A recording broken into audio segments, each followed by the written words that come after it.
Firman-Mu Tuhan, berita bagi kakiku, sabda yang hidup, terang bagi jalanku.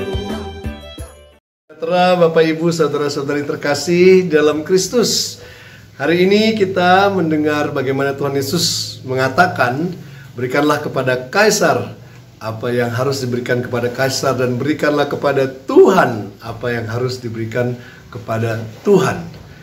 Kita sering memikirkan kalau kita berdoa itu banyak meminta, tapi sekarang hari ini kita mau fokus kepada komitmen kita untuk memberi. Tuhan mengundang kita untuk memberi. Memberi kepada Kaisar, kepada negara. Memang apa yang harus kita berikan? Ya. Di saat kita sedang mau pemilu, pasti kita harus perhatikan apa yang kita berikan. Salah satu pemberian yang kecil itu adalah pemilihan kita, ya. Kita kalau hanya golput saja berarti kita tidak juga memberikan hal yang kecil saja, belum lagi membayar pajak dan lain sebagainya. Tetapi soal memberikan kepada Tuhan itu, ya, itu adalah memberikan seluruhnya, karena kita semua ini adalah milik Tuhan. Ya, negara pun itu milik Tuhan sebenarnya. Ya.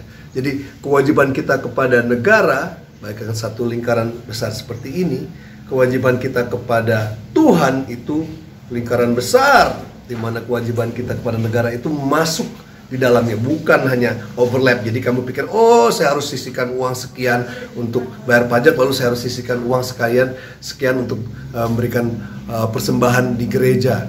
Itu bukan pemikiran yang benar, karena memberikan kepada Tuhan itu adalah totalitas, kita memberikan semuanya kepada Tuhan. Ya. Contoh saja, saya tadi terpikir bagaimana Abraham, bapa iman kita, saat Tuhan meminta, berikanlah anakmu Ishak kepadaku, ya, dia siap memberikan itu. Ishak dikorbankan, tapi waktu itu diganti dengan seekor domba yang adalah lambang sang anak domba Allah. Ya. Tapi Allah Bapa sendiri, dia mengutus anak tunggalnya yang paling dia kasihi, ya, kepada kita, dan dia berikan, relakan anaknya itu mati untuk kita. Itu dia menjadi sang anak domba, ya, dipersembahkan seluruhnya yang ada dalam hati Allah Bapa itu, diberikan seluruhnya kepada kita.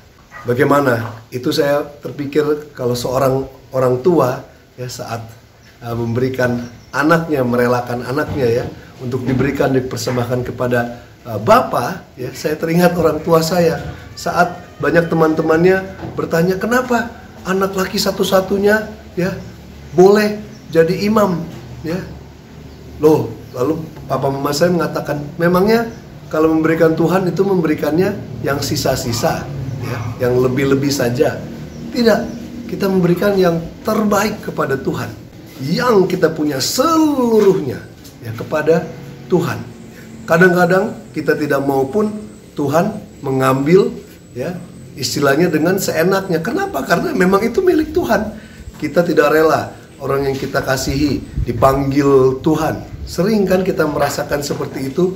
Bahkan mama saya saja pernah mengatakan saat papa saya meninggal tiba-tiba, dia katakan Tuhan itu seperti pencopet, mencuri. Tapi itu tidak benar, karena, ya, semua itu adalah milik Tuhan. Sekarang pertanyaannya adalah, apa yang paling berharga di dalam hati Anda dan saya, sehingga saat Tuhan memintanya, kita siap memberikannya.